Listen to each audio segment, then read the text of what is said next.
DEMOCRATIC.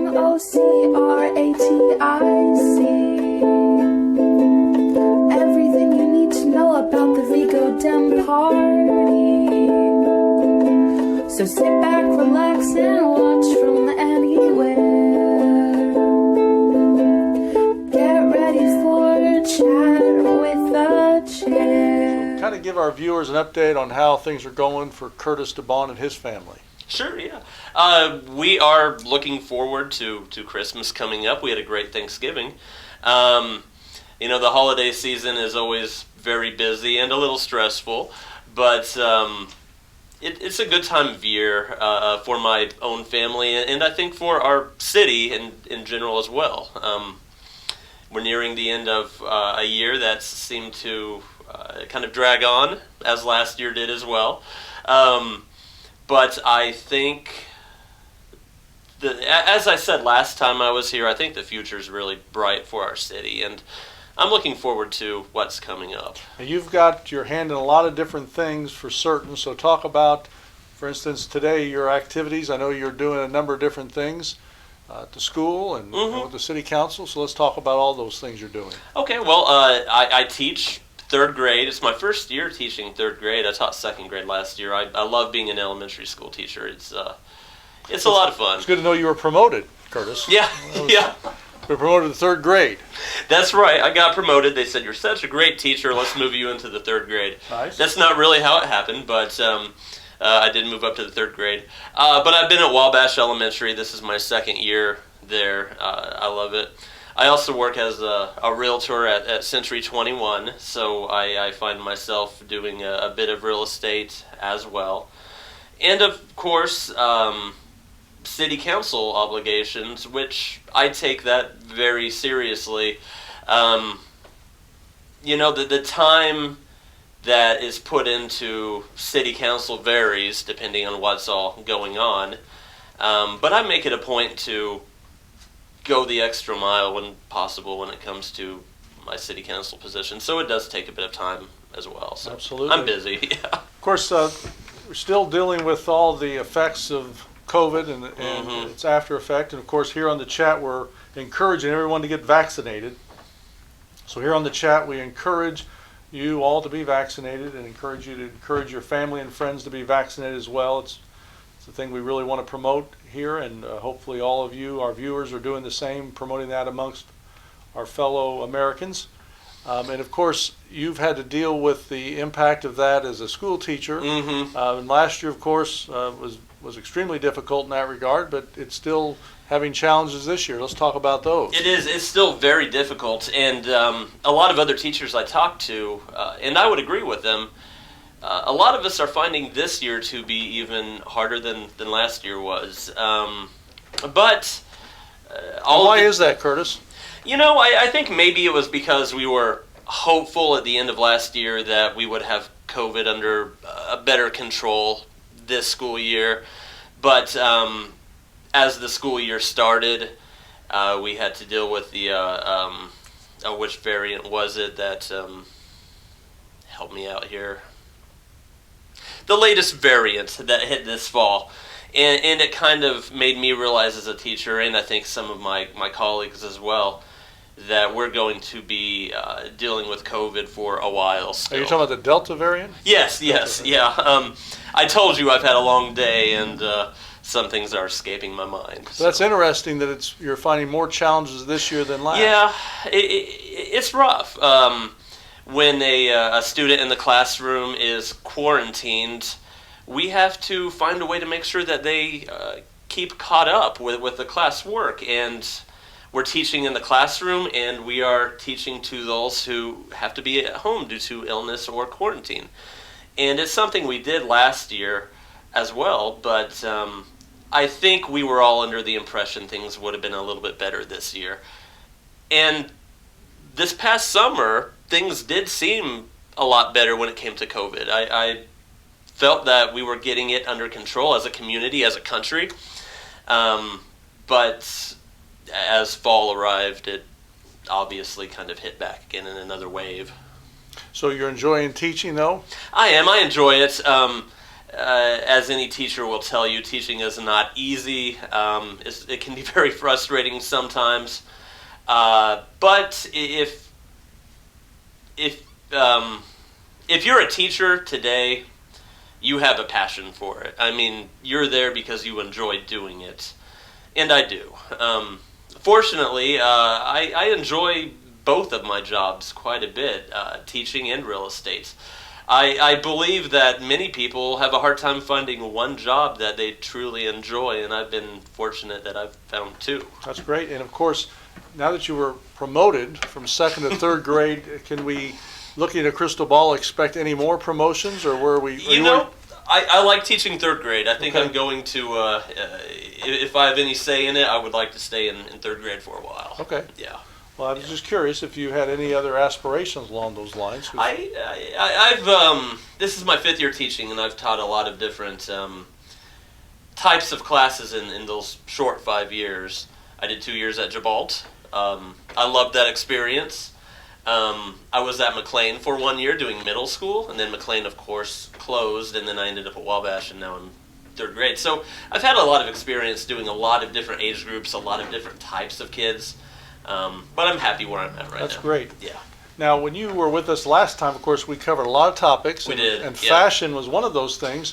And I got some feedback from some of our viewers that I had not asked you anything about your name. And of course, you're such a hot political name right now that's how a lot of people knew you. But a lot of people that reached out had asked because they'd had a lot of good interaction with the DeBaun name in very trying times. Yeah. And the question came, had you had any relation or tie to that DeBaun profession? Yeah.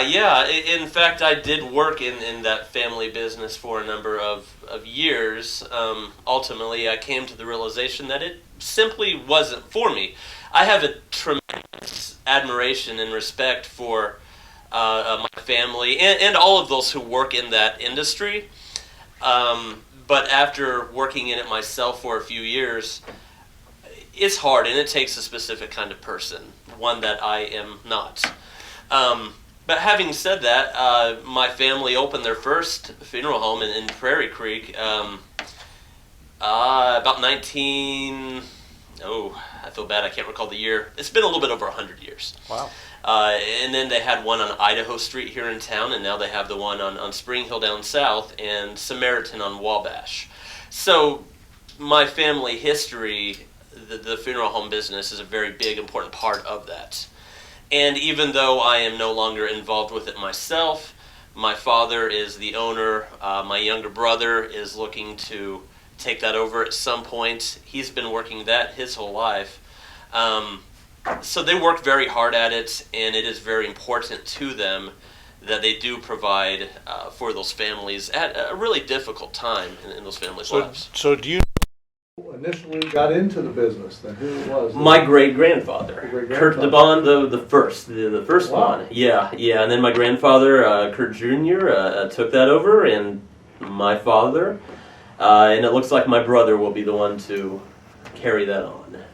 And you're the fourth. I'm the 4th. My son is the 5th. My 19-year-old son is the 5th. Wow.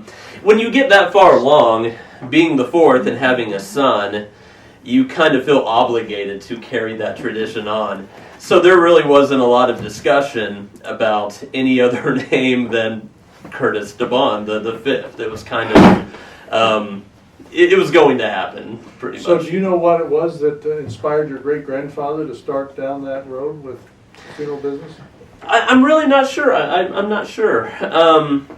That's something I'll have to look into a little bit more.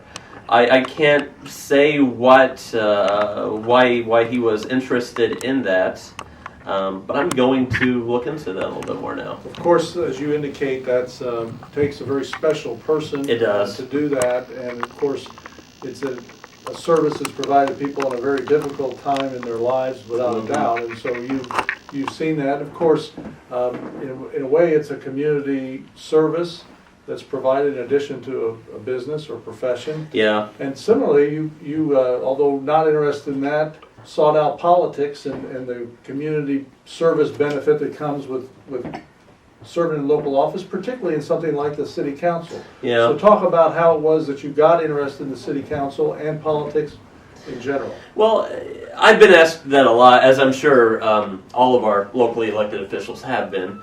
And it's a generic answer, but it's true. I really like Terre Haute. I love this community. And I've been very interested in politics since high school. And last time we spoke, I had told you some of my high school teachers, Marie Thies, Tim Skinner, Tony Paff. So I had a lot of these teachers who were also very Old. I'm not saying that. Who were very politically astute, I guess, very interested in politics. I think that rubbed off on me a little bit. I give each of those teachers credit for kind of bringing an interest of politics into myself. At that time, when I was a freshman at ISU, it was the war in Iraq and the war in Afghanistan as well. And the politics at the time were very...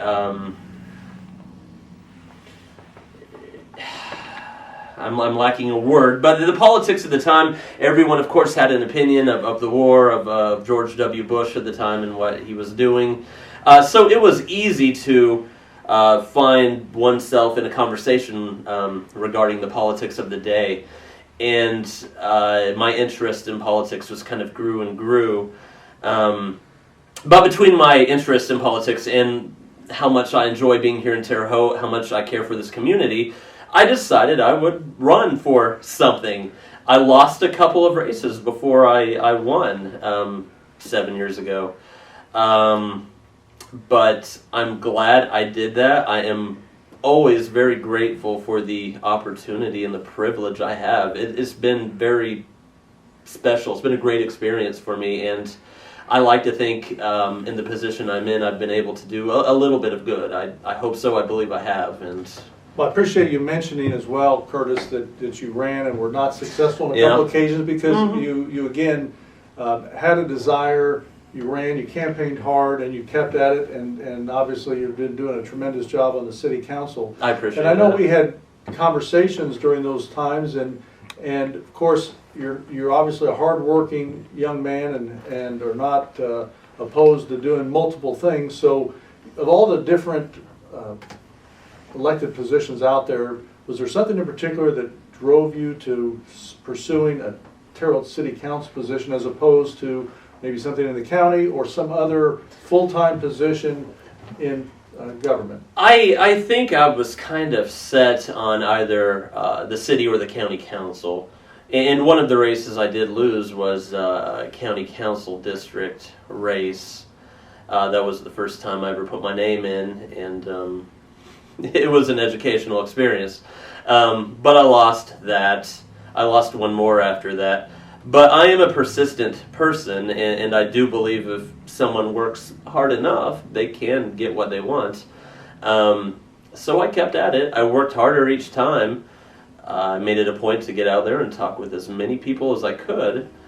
But I hope that's an example to maybe some others who might be interested in running for office, maybe some who have in the past who have not won their first time, or second time even. Don't give up. There are a lot of very good candidates who don't win the first time, and a lot of times they'll give up after that.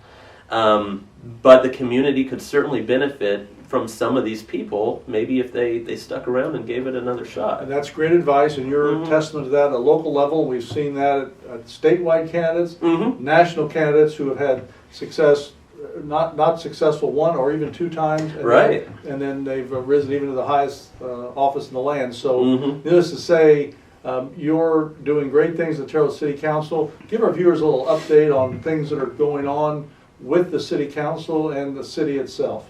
Sure. Well, there is a lot going on with the city itself. The convention center, of course, is, if you've driven by the convention center within the last couple of months, you've really seen it in its current state, which is near completion. I believe it's going to be finished in later spring of next year. Don't quote me on that.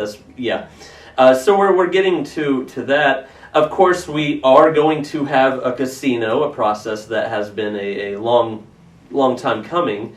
I know there are people who were supporting different casinos. We have the 4 of them. I've been of the position that whatever casino we happen to get here in Terre Haute, I do believe it will benefit us as a community. So I'm very excited for the casino, the convention center. These 2 things, in my mind, will hopefully serve as a catalyst for further development downtown. If the casino does end up on the south end, I imagine that might kind of give the south end a little bit of energy, which has been lacking for a while. Of course, if it does happen to go east, where everything is kind of developing now, it's certainly good for that area as well. What we are really working on in the council now, a lot of local government, I guess, right now, is the COVID relief money, which we talked a little bit about last time I was on here.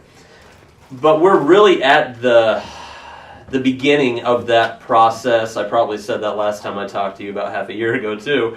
But we're at a point now where we have a committee in city government made up of a couple of council members and a few appointees of the mayor who are talking about different ideas as to how we can spend this money. And it's going to be a conversation that opens up further and involves more people in the very near future. Myself and a few of my council colleagues put on a listening session this past summer. We wanted input from members of the public as to how they would like to see this money spent. It was a good turnout. I believe that there are a lot of people paying attention to how local government's going to use this money. And they should. As they should, absolutely. And as I said last time, I believe it is of the highest importance to take this very slow. We've got to get it right. We absolutely have to. So we're not going to be spending all of this money overnight.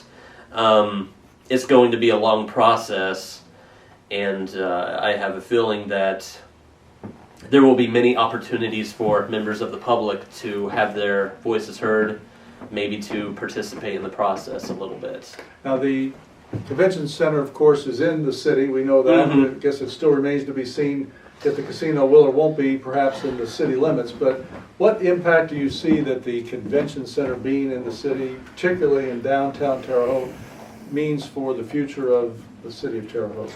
Well, the immediate benefit, I think, will be felt among those businesses in the downtown area. I like to think that it will bring more business to the downtown area. Hopefully some of those storefronts that are empty around there will fill. But if we're able to, and I believe we will be able to, draw a number of mid-sized conventions, and this convention center, it's not going to draw large conventions, but that's not the purpose of it. It's going to draw a number of mid-sized conventions, smaller ones as well, I'm sure. But that is more people in our community who are going to frequent our restaurants. They're going to shop downtown. Maybe they'll go south and go to some businesses down south, up north. It's going to be a positive thing for the entire community, even though, as I said, I'm sure the downtown will experience the main positive effect from it. So it will be a good thing. And even with the Larry Bird Museum that's going to be put in there, I'm sure you know there are a lot of Larry Bird fans all over the country. If we have people driving across country through the Midwest and they see a sign for the Larry Bird Museum, they're going to pull off a 70 and they're going to stop. And that will bring more people down here as well. That's absolutely true. Mm-hmm. Now, of course, talking about these other developments, another area in the city that's seen a lot of attention, of course, it's not far from your workplace, is the 12 Points. Mm-hmm. Yes. This year and last year, there may not have been, in my mind, a more amazing story of progress in an area of Terre Haute than the 12 Points revitalization. I wasn't sure it could ever happen. but it is happening. It's happened, and it's continuing to happen. But it's amazing, the people who are working to improve that area. That should be a roadmap or a guide as to how a neighborhood or a specific area of town can improve their area, their immediate community. The people who are doing this in 12 Points, they didn't come to local government initially and ask us to do all of this stuff. They're doing a lot of it on their own. They've asked for some assistance, of course, but they've got this going on their own. They've received grants on their own. They've raised money on their own. It's amazing. It is. And every time I drive through 12 Points, which is often because I teach right near there, I feel like I see something new and improved every time I do. And if you drive down there right now, you'll see all of the windows painted with the Christmas window decorations, and it's amazing. You see lights up. It doesn't look anything like it did a few years back. Yeah, if you've not been up in that area, and we've encouraged you before to go up there, but like Curtis said, you've got to decorate it for the holidays, so stop up there and take the family, and it'll be a great place to visit. Now, you had alluded to some of the interaction that you and other council members are having. Can you talk about the interaction and the relationship that you have with your other council members currently? Yeah, the city council, I found, this is my second term, and I felt the same way during my first term. We communicate a lot with each other. I don't know if other entities in local government do that as much as we do, but when an issue will come up, it's very common that I'll call up the council member whose district something is happening in. I'll talk to them about the issue. We talk to each other outside of council meetings. We talk about things we can do that will better our community. We talk about the future of Terre Haute, I guess, for lack of a better word. But yes, we are in contact with each other often, and it's a good relationship that leads to positive results, I believe. So it's I'm very fortunate that I work with a group of people on the city council who are all willing to engage with each other and kick ideas back and forth, I guess. Now, of course, our viewers may also have noted that there's been a change in the Terre Haute Police Department headquarters. That's right, and that is a big deal. That is a long time coming. And anyone who had been in the previous station knows how difficult it must have been for our police department to work in that building. I'd been through there. I know a number of others have, and I wouldn't want to work in there. But I've been through the new building as well, and I think we can say that we probably have the nicest, best police department in the state of Indiana. I believe that. I do. I think it's a great department for our police force. And I think that's a good indication as well for visitors that come to the city and businesses you're trying to attract. Would you agree with that? I do, absolutely. And I think the location of the newer station is a great location as well. I think it kind of expands a little bit what we think of when we think about what that downtown area involves.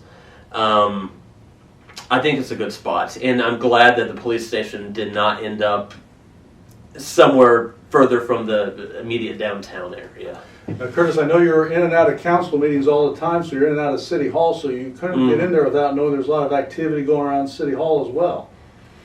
And I know you're busy between teaching and your realtor work, City Council, but I could have sworn I saw you out with a shovel in that parking lot. Was that you out there today or not? No, that wasn't me. Okay. For a split second, I thought maybe I should take credit for that. But no, it wasn't me. Whoever it was, I'd like to thank, though. Okay. But no, that wasn't me. So what's the status of that project? I believe it's nearing completion. That's great. Yeah, from what I've seen and from what I've heard, and I look forward to seeing that when it's done. That's awesome. Yeah. Now, Curtis, any updates to give our viewers about your future politically or otherwise? It's really too early to say. As I said, I love being on the city council. It's a real privilege. I enjoy it. We have a lot coming up. So right now, I just really want to focus on the work that the city council will be doing. We'll see what happens next year. Are you aware of any former mayors that had served on the city council? Is that ever a pathway to people pursuing being a mayor? Yeah. Heard that, haven't you? It happens. It happens. I'm not going to put anything out there. Well, it would be the award-winning show if we weren't trying to scoop everybody for this. No, I understand that. I think it makes for good. It makes for good TV, good program. Absolutely. But I'll never say never. I don't want to close any doors to anything. But like I said, right now I think the work that the city council is doing is very important, and it's very important that the city council remains. I'll say as good as it is as a collective group. We don't always agree with each other on everything, but I believe we've managed to get a lot done with this current makeup and last term as well. All right, and finally, of course, I alluded to earlier about the Christmas in the Park, and I know you're a big city park guy. So I am. Any final thoughts for our viewers about that? I have not been yet. My wife did take my daughter without me knowing last night. So I'm sure I will go by this weekend. We like to go through the drive-through at Java Hope, get hot chocolate, and then drive through the park and look at the lights. I love it every year, and I'm excited to see it this year as well. Great recommendations. So Yeah. it'll be a great thing to do with the family this evening or the next few evenings and enjoy the Christmas. So again, any final thoughts for our viewers as we approach the holiday season? I hope everybody has a wonderful Christmas. As crazy and chaotic as everything is right now, it's nice to take a step back and just enjoy time with family, and this is a great month, a great time to do it. Let's step back, take a breath, and count what we're thankful for. And I'm thankful to be able to spend the holidays with my family coming up. That's awesome. Curtis, we appreciate you coming in and joining in the chat with the chair, and we are glad to hear you're doing so well and working so hard. And again, we encourage our viewers to get out and take advantage of all that's going on in the community in the city of Terre Haute. Until our next chat with the chair, I'm Joe Edling. Be safe. God bless you all. VMOCRATIC.